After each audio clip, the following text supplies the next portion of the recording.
Hello guys, Pathanamthitta വരാൻ പോകുന്ന ഒരു കിടിലൻ എപ്പിസോഡിലേക്ക് എല്ലാവർക്കും സ്വാഗതം. എല്ലാവരും ഒന്ന് ചാനൽ ലൈക്ക് ചെയ്യാനും ഷെയർ ചെയ്യാനും സബ്സ്ക്രൈബ് ചെയ്യാനും മറക്കല്ലേ. അപ്പോൾ നമുക്ക് വീഡിയോയിലേക്ക് പോവാം. അങ്ങനെ നയനയാണ് കരൾ കൊടുത്തതെന്ന് മുത്തശ്ശനും മുത്തശ്ശിയും അറിയുന്നു. അപ്പോൾ മുത്തശ്ശൻ വിചാരിക്കുകയാണ് എന്തെങ്കിലും വിലപ്പെട്ട ഒരു സമ്മാനം നയനമോൾക്ക് കൊടുക്കണമെന്ന്. അത്രയ്ക്ക് വലിയ കാര്യമല്ലേ അവൾ ചെയ്തത്. അതുപോലെ തന്നെ ദേവയാനിയുടെ മുന്നിൽ വെച്ചിട്ട് മുത്തശ്ശനും മുത്തശ്ശിയും എന്ത് ചെയ്യുന്നുണ്ട്, സത്യങ്ങൾ വെളിപ്പെടുത്തുന്നുണ്ട്. നയനമോൾക്ക് വേണ്ടി എന്തെങ്കിലും ഒന്ന് ചെയ്യണം. അവളെ വീട്ടിലെ അവസ്ഥയും കഷ്ടത്തിലല്ലേ. നയനമോളെ പോലത്തെ ഒരു മരുമകൾ ഈ വീട്ടിൽ കയറി വന്നത് നമ്മളെല്ലാം ഭാഗ്യം തന്നെയാണ്. പക്ഷെ ആ ഭാഗ്യം മനസ്സിലാക്കാതെ പോയത് ദേവയാനി മാത്രം. അവൾക്കും ദൈവം തിരിച്ചറിവ് കൊടുക്കുമായിരിക്കും ഇനി മുതൽ. ദേവയാനി ഇത്രയും കാലം മോളെ ഉപദ്രവിച്ചിട്ടും മോൾ അതൊന്നും മനസ്സിൽ വെക്കാതെ ദേവയാനെ സഹായിക്കാൻ തയ്യാറായില്ലേ. ആ മനസ്സ് വേറെ ആർക്കും കിട്ടില്ല.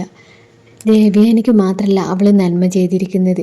നമ്മുടെ കമ്പനികൾക്ക് കഴിഞ്ഞ വർഷം കോടികളെ ലാഭം കിട്ടിയത് നയനമോള് കാരണം. അപ്പോൾ നയനമോൾക്ക് കാര്യമായിട്ട് എന്തെങ്കിലും വിലപ്പെട്ട സമ്മാനം തന്നെ കൊടുക്കണം. ഇത്രയും കാലം ഈ വീട്ടിലെ അടുക്കളയിൽ നിന്ന് നരക്കുകയാണ് എൻ്റെ മോള് ചെയ്തത്. അതുകൊണ്ട് ഇനി നയനമോൾക്ക് അർഹിക്കുന്ന ബഹുമാനം കൊടുക്കണം. ഈ കാര്യങ്ങളൊക്കെ ദേവയാനിയോട് പറയാൻ തീരുമാനിക്കാണ് കേട്ടോ മുത്തശ്ശനും മുത്തശ്ശിയും. ദേവയാനി എന്തായാലും ഇതൊക്കെ അറിയണം. അവൾ ഈ ഭൂമിയിൽ ജീവിക്കുന്നത് നയനമോളുടെ കാരുണ്യം കൊണ്ടാണെന്ന് അവൾ ആ സത്യം അറിയണം. അപ്പോൾ മുത്തശ്ശി പറയുന്നുണ്ട്, അതെ എന്തായാലും നമുക്ക് ഈ കാര്യങ്ങളൊക്കെ ദേവയാനി അറിയിക്കണം. ദേവയാനി നയനമോളെ സ്വന്തം മരുമകളായി അംഗീകരിച്ചാൽ അതിൽ പല സന്തോഷം നയനമോൾക്ക് വേറൊന്നുമില്ല. മുത്തശ്ശനും നയനമോളെ കാണാൻ പോയതിനു ശേഷം അവിടുന്ന് സത്യങ്ങളൊക്കെ മനസ്സിലാക്കി വന്നപ്പോൾ തന്നെ ജാനകിയോടും ജലജയോടും അനാമികയോടും ഈ സത്യങ്ങളൊക്കെ വെളിപ്പെടുത്തിയിരുന്നു. അവരൊക്കെ ആകെ ഷോക്കായി നിൽക്കുകയാണ് ഈ സത്യങ്ങളൊക്കെ അറിഞ്ഞതിന് ശേഷം. മുത്തശ്ശനും കൂടി ഹോസ്പിറ്റലിലേക്ക് പോവാണ് കേട്ടോ. അപ്പോൾ അവിടെ ദേവയാനി കിടന്നിട്ടുണ്ടാവും. മുത്തശ്ശിയും നേരെ ദേവയാനിയുടെ അടുത്തേക്ക് നീങ്ങുന്നുണ്ട്.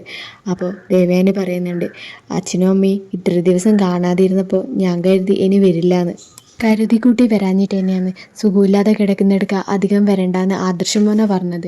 ഇൻഫെക്ഷനൊക്കെ ആയാലോ എന്ന് പറഞ്ഞു, അതുകൊണ്ടാണ് വരാഞ്ഞത്. ഇപ്പം നിൻ്റെ ഓപ്പറേഷനൊക്കെ കഴിഞ്ഞില്ലേ, ഇനി വന്ന് കാണാമെന്ന് കരുതി. ഏതായാലും നയനെ വീട്ടിൽ പോയത് നന്നായി അച്ഛാ. അവളിനി തിരിച്ചു വരാതിരുന്നാൽ മതിയായിരുന്നു. അങ്ങനെയാണെങ്കിൽ ആദർശിനെ അനാമിക മോളെ പോലെയുള്ളൊരു മോളെ കൊണ്ട് കല്യാണം കഴിപ്പിക്കാമായിരുന്നു. അങ്ങനെ ദേവയാനി നയനെക്കുറിച്ചുള്ള കുറ്റങ്ങൾ ഇങ്ങനെ മുത്തശ്ശനോട് പറയാണ്. ഒന്ന് നിർത്ത് ദേവയാനി, നിനക്ക് വേണ്ടി എന്തെല്ലാം നയനമോള് ചെയ്തതെന്ന് നിനക്കറിയാമോ?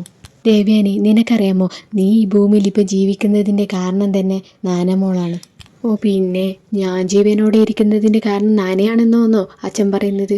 അച്ഛൻ ഇനിയും മതിയായില്ലേ അവളെ ന്യായീകരിച്ചിട്ട്? നിർത്ത് ദേവയാനി, അതെ നീ ജീവനോടെ ഇരിക്കുന്നതിൻ്റെ കാരണം നയനമോള് തന്നെയാണ്. നിനക്കറിയാമോ നീ ഒരുപാട് സ്നേഹിക്കുന്ന ആ കരൾ നൽകിയ പെൺകുട്ടി അത് നയനയാണ്. അച്ഛൻ വെറുതെ എന്നെ തെറ്റിദ്ധരിപ്പിക്കാൻ നോക്കണ്ട. അത് നയനയല്ല, നയനയുടെ കൂട്ടുകാരിയാണ്. വെറുതെ അച്ഛൻ കളവ് പറഞ്ഞ് വരുത്താൻ നിൽക്കണ്ട. ദേവയാനി, എനിക്ക് നിന്നോട് കളവ് പറയേണ്ട ആവശ്യമില്ല. നിനക്ക് കരൾ തന്നിരിക്കുന്നത് നയനയാണ്.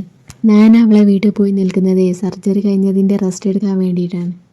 ഇക്കാര്യം നിന്നെ അറിയിക്കാതിരുന്നത് നീ ബഹളം വെക്കും, ഓരോ പ്രശ്നങ്ങൾ ഉണ്ടാക്കുമെന്ന് പേടിച്ചുകൊണ്ടാണ് നിന്നെ ആരും അറിയിക്കാതിരുന്നത്. ഞങ്ങൾ പോലും ഇന്നലെയാണ് ഈ വിവരം അറിഞ്ഞത്. അറിഞ്ഞ പാടന്നെ അത് നിന്നോട് പറയണമെന്ന് എനിക്കും ഇവൾക്കും തോന്നി. ഓഹോ, അപ്പോൾ അവളാണല്ലേ എനിക്ക് കരൾ തന്നത്. എൻ്റെ ഈശ്വര, ഇങ്ങനെ ദുഷ്ടത്തിൻ്റെ കരളാണല്ലോ എനിക്ക് തന്നത്. എനിക്കിത് വേണ്ട. ഇത് മുന്നേ അറിഞ്ഞിരുന്നെങ്കിൽ ഞാനിതിന് സമ്മതിക്കില്ലായിരുന്നു. അവളെ കരൾ വെക്കുന്നതിലും നല്ലത് ഞാൻ മരിക്കുന്നതായിരുന്നു. ഇതൊക്കെ കേട്ട് സഹിക്കാൻ പറ്റാത്ത മുത്തശ്ശൻ പറയുന്നുണ്ട്, ദേവയാനി നിൻ്റെ അഹങ്കാരം കൊണ്ടാണ് നിനക്ക് ഇങ്ങനെയൊക്കെ സംഭവിച്ചത്. ഇനിയും നീ കാര്യങ്ങളൊക്കെ മനസ്സിലാക്കി സംസാരിച്ചില്ലെങ്കിൽ നിനക്കിതിലും വലിയ ആപത്തായിരിക്കും സംഭവിക്കുന്നത്. ഇനി നീ നയനമോളെ കുറ്റപ്പെടുത്തി സംസാരിക്കുന്നത് കേട്ടാൽ ഞാനത് ക്ഷമിക്കില്ല എന്നും പറഞ്ഞുകൊണ്ട് മുത്തശ്ശൻ അവിടെ നിന്ന് ഇറങ്ങിപ്പോയി. ദേവയാനിയുടെ പ്രതികരണം കേട്ട് മുത്തശ്ശൻ്റെ തീരുമാനം എന്തായിരിക്കും അറിയാൻ ഈ ചാനലിലൊന്ന് സബ്സ്ക്രൈബ് ചെയ്യുക.